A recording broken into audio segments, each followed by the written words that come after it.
Welcome to the Daily Chronological Bible. My name's Hunter, and we are reading through the Bible in chronological order as a single story. And that story is all about Jesus. We will look at this whole book through the lens of Jesus. It is a revelation of Him, and He has revealed to us the heart of the Father. He has invited us all to participate with Him in the life that He shares with the Father and the Spirit.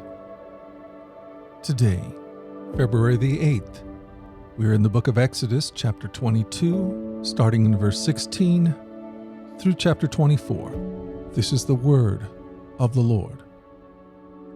Exodus 22. If a man seduces a virgin who is not engaged to anyone and has sex with her, he must pay the customary bride price and marry her. But if her father refuses to let him marry her, the man must still pay him an amount equal to the bride price of a virgin. You must not allow a sorcerer to live. Anyone who has sexual relations with an animal must certainly be put to death. Anyone who sacrifices to any god other than the Lord must be destroyed. You must not mistreat or oppress foreigners in any way.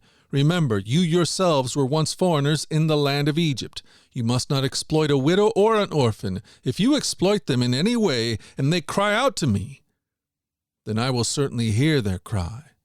My anger will blaze against you, and I will kill you with the sword. Then your wives will be widows and your children fatherless. If you lend money to any of my people who are in need, do not charge interest as a moneylender would. If you take care of your neighbor's cloak as security for a loan, you must return it before sunset. This coat may be the only blanket your neighbor has. How can a person sleep without it? If you do not return it and your neighbor cries out to me for help, then I will hear, for I am merciful. You must not dishonor God or curse any of your rulers. You must not hold anything back when you give me offerings from your crops or your wine. You must give me your firstborn sons. You must also give me the firstborn of your cattle, sheep, and goats. But leave the newborn animals with its mother for 7 days. Then give it to me on the 8th day. You must also be my holy people. Therefore, do not eat any animal that has been torn up or killed by wild animals. Throw it to the dogs. Exodus 23. You must not pass along false rumors. You must not cooperate with evil people by lying on the witness stand. You must not follow the crowd in doing wrong. When you are called to testify in a dispute, do not be swayed by the crowd to twist justice. And do not slant your testimony in favor of a person just because that person is poor. If you come upon your enemy's ox or donkey that is strayed away, take it back to its owner. If you see that the donkey of someone who hates you has collapsed under its load, do not walk by. Instead, stop and help. In a lawsuit, you must not deny justice to the poor. Be sure never to charge anyone falsely with evil. Never sentence an innocent or blameless person to death. For I never declare a guilty person to be innocent. Take no bribes, for a bribe makes you ignore something that you clearly see. A bribe makes even a righteous person twist the truth. You must not oppress foreigners. You know what it's like to be a foreigner, for you yourselves were once foreigners in the land of Egypt. Plant and harvest your crops for 6 years, but let the land be renewed and lie uncultivated during the 7th year. Then let the poor among you harvest whatever grows on its own. Leave the rest for wild animals to eat. The same applies to your vineyards and olive groves. You have 6 days each week for your ordinary work, but on the 7th day you must stop working. This gives your ox and your donkey a chance to rest. It also allows your slaves and foreigners living among you to be refreshed. Pay close attention to all my instructions. You must not call on the name of any other gods. Do not even speak their names. Each year you must celebrate 3 festivals in my honor. First, celebrate the festival of unleavened bread. For 7 days the bread you eat must be made without yeast, just as I commanded you. Celebrate this festival annually at the appointed time in early spring, in the month of Abib, for that is the anniversary of your departure from Egypt. No one may appear before me without an offering. Second, celebrate the festival of harvest. when you bring me the first crops of your harvest. Finally, celebrate the festival of final harvest at the end of the harvest season, when you have harvested all the crops from your fields. At these 3 times each year, every man in Israel must appear before the sovereign, the Lord. You must not offer the blood of my sacrificial offerings together with any baked goods containing yeast, and do not leave the fat from the festival offerings until the next morning. As you harvest your crops, bring the very best of the first harvest to the house of the Lord your God. You must not cook a young goat in its mother's milk. See, I am sending an angel before you to protect you on your journey and lead you safely to the place I have prepared for you. Pay close attention to him and obey his instructions. Do not rebel against him, for he is my representative, and he will not forgive your rebellion. But if you are careful to obey him, following my instructions, then I will be an enemy to your enemies, and I will oppose those who oppose you. For my angel will go before you and bring you into the land of the Amorites, Hittites, Perizzites, Canaanites, Hivites, and Jebusites. So you may live there, and I will destroy them completely. You must not worship the gods of these nations or serve them in any way or imitate their evil practices. Instead, you must utterly destroy them and smash their sacred pillars. You must serve only the Lord your God. If you do, I will bless you with food and water, and I will protect you from illness. There will be no miscarriages or infertility in your land, and I will give you long, full lives. I will send my terror ahead of you and create panic among all the people whose lands you invade. I will make all your enemies turn and run. I will send terror ahead of you to drive out the Hivites, Canaanites, Hittites, but I will not drive them out in a single year, because the land would become desolate and the wild animals would multiply and threaten you. I will drive them out a little at a time until your population has increased enough to take possession of the land. And I will fix your boundaries from the Red Sea to the Mediterranean Sea, and from the eastern wilderness to the Euphrates River. I will hand over to you the people now living in the land, and you will drive them out ahead of you. Make no treaties with them or their gods.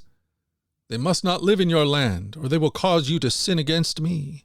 If you serve their gods, you will be caught in the trap of idolatry. Exodus 24. Then the Lord instructed Moses, "Come up here to me and bring along Aaron, Nadab, Abihu, and 70 of Israel's elders. All of you must worship from a distance. Only Moses is allowed to come near to the Lord. The others must not come near, and none of the other people are allowed to climb up the mountain with him." Then Moses went down to the people and repeated all the instructions and regulations the Lord had given him. All the people answered with one voice, "We will do everything the Lord has commanded." Then Moses carefully wrote down all the Lord's instructions. Early the next morning, Moses got up and built an altar at the foot of the mountain. He also set up 12 pillars, one for each of the 12 tribes of Israel. Then he sent some of the young Israelite men to present burnt offerings and to sacrifice bulls as peace offerings to the Lord. Moses drained half the blood from these animals into basins. The other half he splattered against the altar. Then he took the book of the covenant and read it aloud to the people. Again they all responded, "We will do everything the Lord has commanded. We will obey."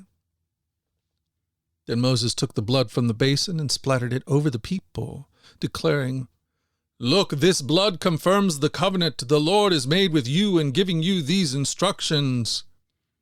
Then Moses, Aaron, Nadab, Abihu, and the 70 elders of Israel climbed up the mountain. There they saw the God of Israel. Under his feet there seemed to be a surface of brilliant blue lapis lazuli, as clear as the sky itself.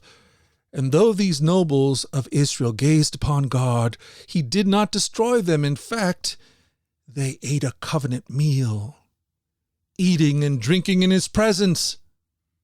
Then the Lord said to Moses, "Come up to me on the mountain, stay here, and I will give you the tablets of stone on which I have inscribed the instructions and commands, so you can teach the people." So Moses and his assistant Joshua set out, and Moses climbed up the mountain of God. Moses told the elders, "Stay here and wait for us until we come back." Aaron and Hur are here with you. If anyone has a dispute while I am gone, consult with them." Then Moses climbed up the mountain, and the cloud covered it, and the glory of the Lord settled down on Mount Sinai, and the cloud covered it for 6 days. On the 7th day, the Lord called to Moses from inside the cloud. To the Israelites at the foot of the mountain, the glory of the Lord appeared at the summit like a consuming fire. Then Moses disappeared into the cloud, and he climbed higher up the mountain. He remained on the mountain 40 days and 40 nights.